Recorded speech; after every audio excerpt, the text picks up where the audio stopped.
Glória a Deus. Saúdo a todos com a paz do Senhor Jesus. Amém. Maravilha. Vamos abrir a palavra do Senhor no livro de Atos dos Apóstolos, capítulo 16, versículo 9. A honra e a glória seja dada a Jesus Cristo, o Cordeiro de Deus, o sete estrela, a estrela da manhã, o príncipe da paz, o maravilhoso, o homem do cavalo branco, aquele que está vivo e presente no meio da igreja. Louvado seja o teu nome. Atos capítulo 16, versículo 9.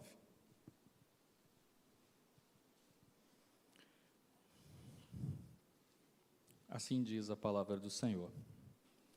E Paulo teve de noite uma visão, em que se apresentou um homem da Macedônia, e lhe rogou, dizendo: passa a Macedônia e ajuda-nos.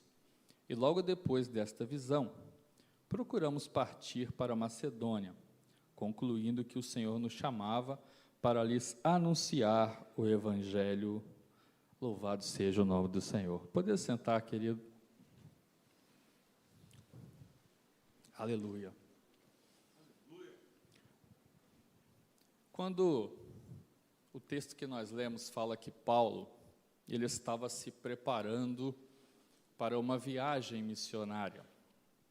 E quando a gente fala em levar o Evangelho, em anunciar o Evangelho, nós observamos que, muitas vezes, o ato de evangelizar, de levar a palavra de Deus, de levar a verdade ao homem que é Jesus Cristo, ele tem sido, durante essa trajetória, um pouco deturpado. Observa que levar o Evangelho, Jesus, ele várias vezes falou isso, mas tem uma palavra que é muito poderosa em João 15:16, que ele fala: para que vades e dê fruto, e o vosso fruto permaneça. Então Jesus, muitas vezes ele comentou sobre levar fruto. Em Mateus 7:20 também fala que nós seríamos conhecidos pelos frutos que dermos. E quando Jesus ele compara o Evangelho a um fruto, ele não está só observando um aspecto, uma analogia qualquer, mas você observa que um fruto, ele tem algumas finalidades, né? Além de nos alimentar, mas principalmente transmitir a herança genética da árvore para que ela dê prosseguimento. Em Israel, é muito comum quando você vê na palavra falar sobre vinhas, né? A plantação das uvas. Mas quando isso acontecia, não era simplesmente qualquer uva que era plantada, existia uma escolha muito específica do que a gente chama de matriz, que é aquela planta com a sua característica original, com a característica certa, com a uva certa, para que ela transmitisse aquilo. Então nós temos que lembrar que o Evangelho que nós vivemos, nós só temos uma matriz que se chama Jesus Cristo. E nós temos que levar essa matriz para os outros. Só que é muito comum, e isso faz parte até do ser humano, queremos levar o fruto com a nossa característica, né? Aí você leva aquele evangelho que você gosta, aquele evangelho que te ensinaram, aquele evangelho com doutrinas que você tem uma identificação com elas. Eu já ouvi várias vezes algumas pessoas falarem assim: não, porque eu não fui ensinado assim. Só que nós temos que observar que o evangelho não é nosso, não é eu, não é as pessoas. O verdadeiro evangelho, a essência dele é Jesus Cristo. E aí você observa Paulo neste momento, quando ele, no texto que lemos, tem uma visão. Paulo já tinha toda uma estrutura programada de viagem. Ele já tinha passado por algumas cidades de Derbe, vou falar as 4 que foram a primeira viagem missionária, as mais conhecidas, Derbe, Listra, Frígia e Britínia. E Deus usou ele grandemente naquele lugar, porque eram regiões totalmente idólatras, né? Que não tinham uma noção nenhuma do que era servir a um Deus único, sendo que eram de linhagem greco-romana, então tinha Deus para tudo. E aí Paulo, quando ele leva o evangelho, que há uma conversão, há experiências ali, nem tudo também foi bom, né? Ele, lá na Frígia, ele foi açoitado, né? Mas ele já estava, já com todo um contexto, né? Ele criou bases, criou raízes, levou as doutrinas. Então ele já estava agora preparando uma viagem, que o objetivo dela é que ele iria voltar a esses lugares. Ele iria fazer uma espécie de reforçar as bases do que ele estava fazendo e também rever alguns amigos. Isso ele deixa claro se você ler alguns versículos anteriores. Então já tinha toda uma mala, já vamos dizer assim, as malas já estavam arrumadas, o caminho já estava traçado, né? O contexto das regiões onde ele ia, inclusive Paulo tinha por curiosidade, ele falava uma língua que quase ninguém falava, que era o Licaônio, era uma derivação, e aquela região, o Licaônio, era muito forte. É igual se você falar, alguém aqui fala pomerano, você vai levantar, praticamente vocês vão falar de Santa Maria de Jetibá, né? Mas, se você botar, quase ninguém, e se a pessoa sair num culto e falar em pomerano, que já é difícil porque é uma língua que não tem escrita, né? Ela só é falada.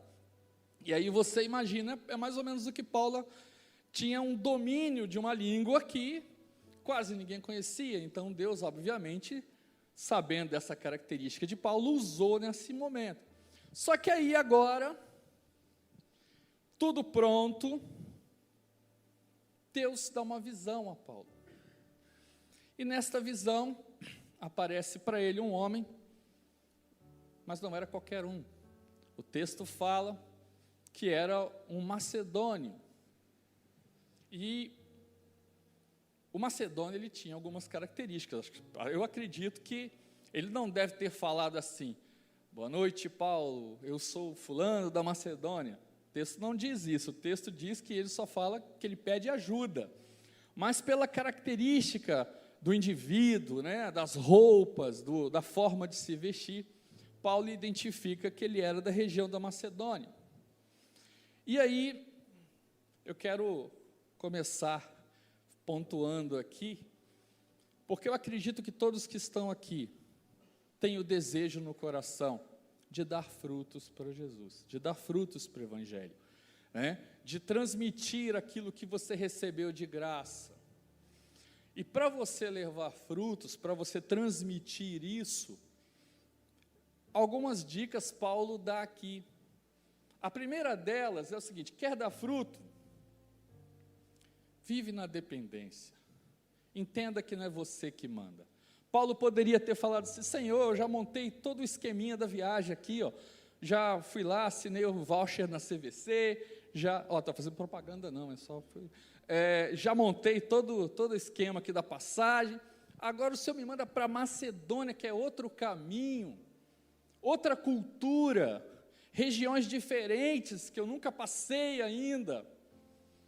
Então, mas ele entendeu, não havia no coração dele, de que, independente do ensinamento que ele teve, independente do passado, ele sabia que ele era dependente de Deus. Quer dar fruto? Se coloca na dependência. Lembra de Abraão? Acho que até comentei uma vez aqui já sobre isso.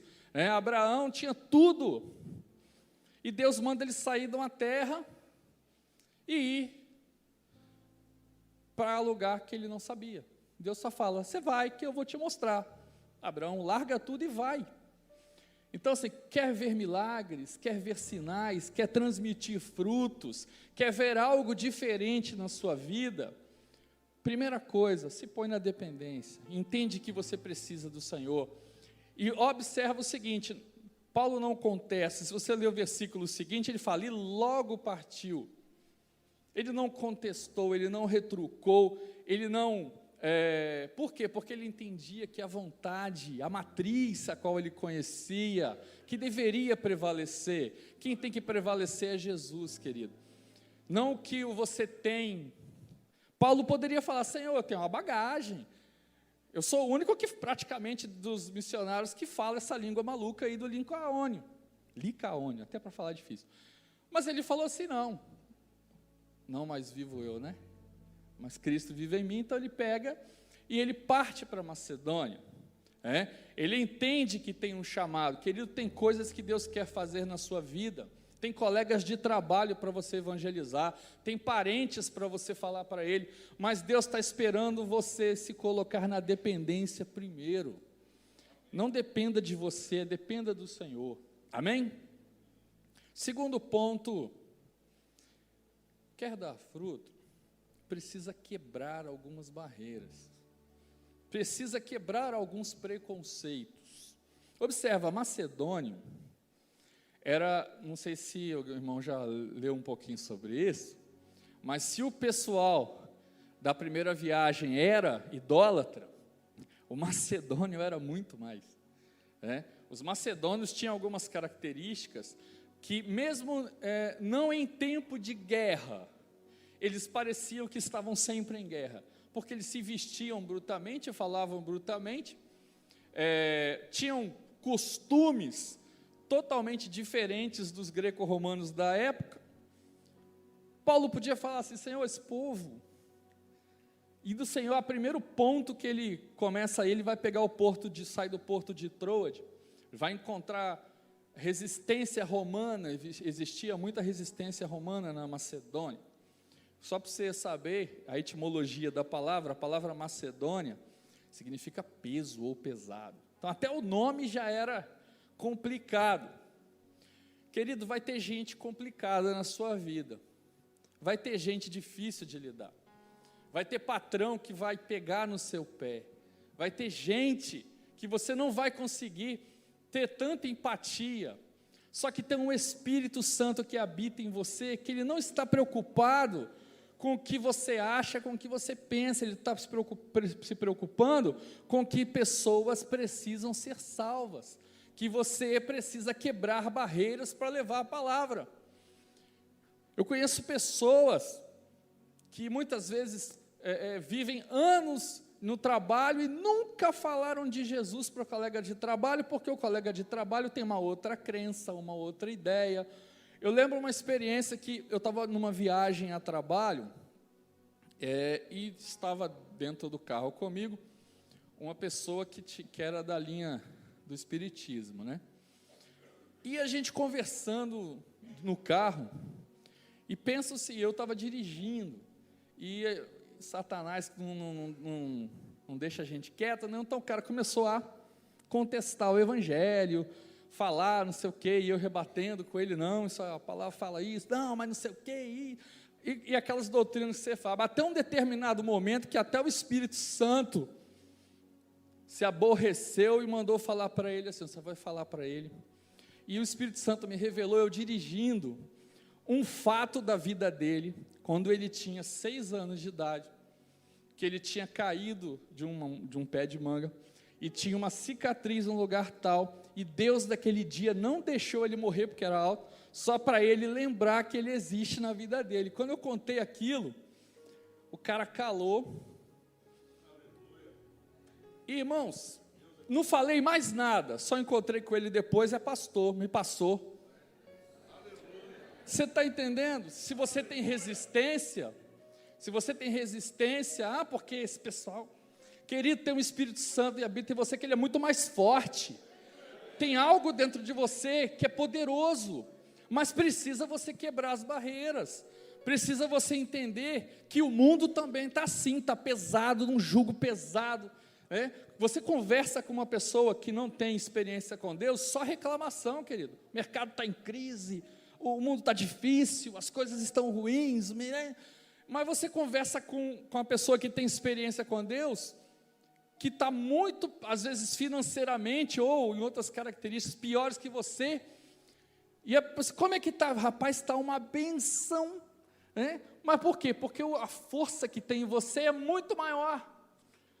Lembra da visão de Eliseu lá com Geazi? Geazi acordando de manhã, o rei cerca, né, toda aquela área ali, querendo atacar Eliseu e ele, né? Quando ele acorda de manhã, que ele vê aquele exército adversário, ele entra em pânico, ele grita, entra dentro de casa correndo, Eliseu, o que foi? A casa caiu, nós estamos cercados, acabou tudo, acabou o evangelho, não tinha evangelho, mas só figuração, né?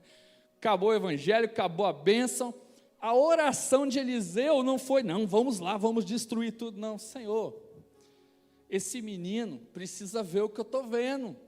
E aí a oração de Senhor, abre os olhos. E aí ele viu aquele exército de fogo, né, que queimou tudo, e deixou todo mundo, os adversários cegos. Eles não fizeram nada, porque Deus já estava ali atuando.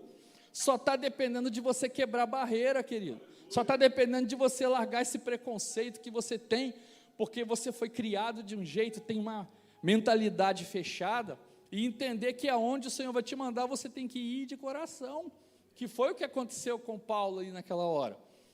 E aí você vai ver que tem alguns frutos, né, que às vezes Deus nos coloca na posição, e eu vou falar aqui, tem vários, mas eu vou falar aqui de 3 frutos, que Deus deu a Paulo nesta segunda viagem, para você entender como é que é importante você quebrar, deixar Deus agir na sua vida com dependência, e quebrar as barreiras, né, para que o nome do Senhor seja levado.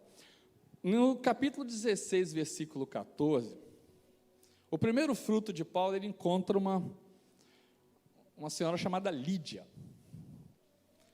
Observe, interessante que Lídia foi uma referência na igreja, né? Depois do encontro. Ela tinha um conhecimento de Deus, ela sabia quem era Deus, conhecia a lei, mas ela ainda não tinha uma experiência com Deus. E você vai ler aí, que a Bíblia fala que nessa conversa com o Senhor, abre o coração de Lídia para a mensagem que Paulo tinha para levar. E Paulo leva a mensagem para ela, evangeliza ela, né? Fala do amor de Deus. Aquilo tão impactou nela, que no versículo 15 você vai ver que ela e a família dela foi batizada. Você entende como é que já quebrou aqui uma pessoa, cidade de Tiatira, né? Mesmo conhecendo Deus, tinha toda a influência, mas ela não tinha uma experiência verdadeira com Jesus, ela não tinha uma experiência, ela só conhecia, e esse conhecia, você vai ver um monte, várias pessoas você vai falar de Jesus, ele vai falar assim, não, eu já conheço, sou uma boa pessoa, sou honesto, pago os meus impostos em dia, não é assim que a gente ouve? Não, tem céu para mim, porque eu sou uma pessoa boa. Bem, querido, eu vou dizer uma coisa para você, bom caráter não é, vamos dizer assim, diferencial. Bom caráter deveria ser obrigação, independente de crente ou não, bom caráter teria que ser obrigação. Às vezes é que a gente vê que em alguns lugares isso está se tornando mais diferencial do que normal, mas deveria ser obrigação, nós todos deveríamos ter bom caráter, mas não quer dizer que você tem bom caráter que isso te garante céu, correto? Porque só tem um jeito de entrar no céu, é você conhecer quem? A matriz, Jesus, só tem um caminho, só tem Ele, não tem outro jeito. Então, quando mesmo ela tendo conhecimento, mas Paulo fala o Evangelho, e ela entende o Evangelho, e ela entende o que Deus tem para a vida dela, e ela foi um diferencial na igreja de Tiatira. Ela foi uma pessoa que levou o Evangelho, que você vai ver outras referências dela, no livro de Atos e nas demais cartas de Paulo. Foi um fruto importantíssimo para o Evangelho naquele lugar. Olha o que Paulo teria perdido se ele não tivesse sido ali. Você entende? Querido, tem frutos preciosíssimos dentro da sua casa, tem frutos preciosíssimos no seu local de trabalho, e Deus está só te lembrando disso. Aquele colega que você sabe que é uma pessoa boa, mas que ainda precisa ter um encontro, mas que ele vai fazer diferença, que ele vai mudar aquele lugar. Você está entendendo? Eu tenho certeza que Deus tem algo poderoso para fazer da sua vida. Depois, logo em seguida, no versículo 18, você vai ver que Paulo encontra uma jovem que tinha espírito de adivinhação. E ela ia atrás de Paulo, falando, né? Paulo, obviamente, entendeu que ela estava endemoniada ali, expulsa, e aí, rapidamente aquilo sai dela. Parece algo tão simples, né? Fez uma oração, e você pode dizer, amém, foi uma bênção. Mas você vai perceber que por causa daquele ato, que aquela mulher foi abençoada, foi que Paulo foi levado a conhecer um terceiro fruto dele, logo nesse comecinho, que é talvez um dos frutos que a gente mais conhece na história, principalmente em Atos 16, que foi o carcereiro de Filipos. Observa que, por conta daquela mulher ter sido retirado o demônio dela, ela era explorada por algumas pessoas. Querido, tem muitas pessoas que estão à nossa volta, que Satanás tem explorado, com tristeza, com angústia, sabe, com coisas terríveis, e Deus está esperando uma palavra de ação sua, para que essas pessoas sejam libertas. Às vezes só falta você olhar para um colega de trabalho. Eu tive um amigo recém, essas 2 últimas semanas, ele perdeu o pai de uma forma muito difícil, ele não estava preparado, mas é uma pessoa que tinha uma carga emocional muito pesada, né? A história de vida, e quando eu fui no velório, muitas pessoas ali, eu senti que o lugar era pesado. Você sente, né, irmão, quando o Espírito Santo te incomoda, que tem batalha espiritual no lugar, você conhece. E ali eu percebi que tinha uma batalha espiritual muito forte naquele lugar. Mas quando eu cheguei perto daquele jovem, e que eu dei um abraço nele, e eu disse para ele assim: não interessa o que você está pensando de Deus agora, Ele te entende totalmente. Rapaz, aquele jovem começou a chorar, mas chorava muito. Óbvio, eu pensei que era só a comoção do momento, mas depois ele falou que naquela hora ele estava pensando assim: Deus me abandonou. E na hora que eu dei aquela palavra certinho, na hora do pensamento dele, e aquilo quebrou, e ele começou a perguntar sobre o Evangelho, e a gente foi conversando, e já está tendo os primeiros contatos, entende? Precisa você, às vezes, ir, e tem batalhas que você precisa enfrentar, tem batalhas que você precisa ir lá, tem batalhas que você precisa falar, porque Deus tem coisa para fazer.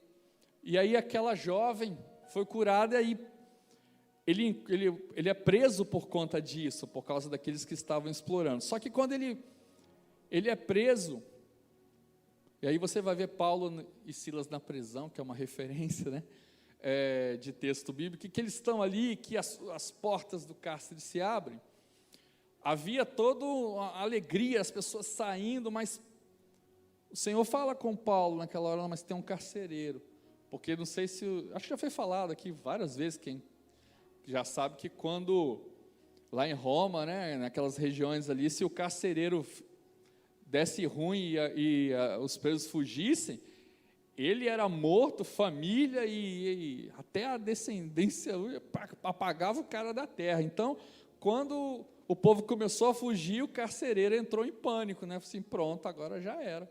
Ele já foi querendo se matar, e Paulo falou: não, estamos aqui. E Paulo dá uma palavra para ele: não, você não vai. E olha que interessante, houve naquele dia, naquele momento, além dele ser preservado, houve salvação para ele e para a família dele. A Bíblia fala que todos ali tiveram um encontro. Então olha que frutos maravilhosos que Deus deu a Paulo por uma obediência. E aí foi tremendo. Outro ponto importante para você dar fruto: não se cale. Tem momentos que às vezes a gente vai querer se calar por conta das situações. Uma coisa importante que você, como crente, tem que entender. Paulo fala que nós devemos, estou na dúvida se é Paulo ou Pedro, depois você lembra para mim, que nós devemos conhecer a palavra para justificar a nossa fé, ou seja, para que nós possamos justificar aquilo que nos perguntam. Então você tem que conhecer a palavra, querido, porque alguém vai perguntar para você: como é que é esse negócio de céu aí? Aí você vai falar assim: não sei. Mas como você não é crente? Aí já jogou na cara, querido, aí já tomou uma. Então assim, você tem que estar preparado, querido, você tem que ler a palavra, porque na hora que você for confrontado, você tem que ter a palavra no seu coração, tem que manejar. A palavra fala algumas coisas interessantes sobre a Bíblia, né? Jesus lembra disso, que nós temos que fazer o quê? Examinar as palavras, porque elas de mim testificam. Querido, examinar não é só ler aquela bibliazinha rala que você lê no fim de semana ou na igreja, não. Examinar é letrinha, palavra, detalhe, isso aqui é isso, aqui é aquilo, anotar. Examinar é no detalhe. A palavra também fala que nós devemos ser hábeis, no uso da palavra, adestros no uso da palavra. Então nós não podemos nos calar. No capítulo 18, verso 9, o Senhor fala para Paulo: Paulo, não se cala, porque eu estou contigo. Você já pensou? Você ouvir isso de Deus? Mas, querido, está aqui escrito. Querido, não se cala não, o Senhor está com você. Não se cala no seu local de trabalho, não se cala na sua casa, não se cala em qualquer lugar que o evangelho for levado. Você tem que ser o primeiro, não a defender denominação ou ideias e conceitos não, mas defender o evangelho. Você tem que saber o que é o evangelho na essência. Você tem que valorizar um sacrifício que foi dado pela sua vida, e muito caro, tão caro que ninguém tem como repagar isso de volta. Não tem como. Então você tem que justificar, não se cala. E o Senhor fala para Paulo, naquela situação, ele interrogado ali, com tudo isso aí na viagem da Macedônia, irmão. O negócio foi difícil. E aí, aquela situação toda, todo mundo ali já pressionando Paulo ali, e o Senhor falou com ele: não, Paulo, se cala não. E sabe o que aconteceu? Paulo ficou 6 meses levando a palavra naquele lugar. Você sabe o que é levar 6 meses do evangelho, sem parar? E o Senhor indo com ele falando, e as coisas acontecendo. Então, filho, quer dar fruto, não pode se calar, não pode parar, não pode desanimar, tem que seguir, tem que ir em frente. O Senhor, Ele é contigo, amado. E aí você é o seguinte: o Senhor, Ele vai nos dar muitas oportunidades. Por quê? Porque no final de tudo, é importante que você tenha uma boa vida próspera aqui na terra, bons estudos, uma boa formação, amém, glória a Deus. Mas o mais importante de tudo isso, querido, nós somos chamados para amar almas. Nós somos chamados para amar as pessoas que querem ter um encontro com o Senhor. A nossa missão número 1, o modus operandi do crente tem que ser essa. Nós temos que levar o evangelho até os confins da terra. Não foi isso que Jesus falou? E Jesus não falou: não, fica por aqui não. Jesus falou: ide. E nós temos que ir levar, ficar só dentro de casa. E o Senhor vai nos dar oportunidade para isso, em vários locais. Tem alguns, óbvio, que tem chamados específicos, missionários e tal, mas, querido, você é um missionário, porque a partir do momento que você leva a palavra, muitos vão ser chamados pela sua postura, pelo seu modo de falar, pela sua atitude, pela sua vitória, pela sua postura, pela sua família. Está entendendo? A sua família é um instrumento nas mãos de Deus poderosíssimo. Não pense que você, marido, esposa, são evangelhos: eu sou crente, eu vou ter a minha experiência, e não, vocês são uma só carne. Vocês têm uma missão nesta terra também, em conjunto, de proclamar o evangelho, de levar essa matriz tão maravilhosa que é o Senhor Jesus, para transmitir aquilo que você recebeu dele. O DNA de Cristo é um DNA de amor, né? Um DNA de entendimento. E que nós possamos lembrar nessa experiência de Paulo, nessa mudança de rota. Muitas mudanças de rota vão surgir na nossa vida. Deus vai dar muitas oportunidades para você, e oportunidades que você não espera. Mas uma coisa eu gosto de lembrar: se acontecer alguma coisa na sua vida que te tire da zona de conforto, mas se você entende que querida, é porque Deus está pegando você, tirando você do seu projeto e levando para o projeto dele. Isso é fantástico. Você está dentro do projeto de Cristo, muitas vezes não vai ser o seu, e ele vai acontecer algumas coisas, mas o nome dele vai ser glorificado. Amém? Que o Senhor possa abençoar a sua vida, que o Senhor abençoe cada um de nós. Louvado seja o nome do Senhor. Amém? Que bênção, amados. Quantos foram abençoados com essa palavra? Toda vez que eu ouço o Júlio, eu sou muito edificado, aprendo muito acerca da palavra de Deus. Amém? Deus continue te usando, Júlio, com muita graça.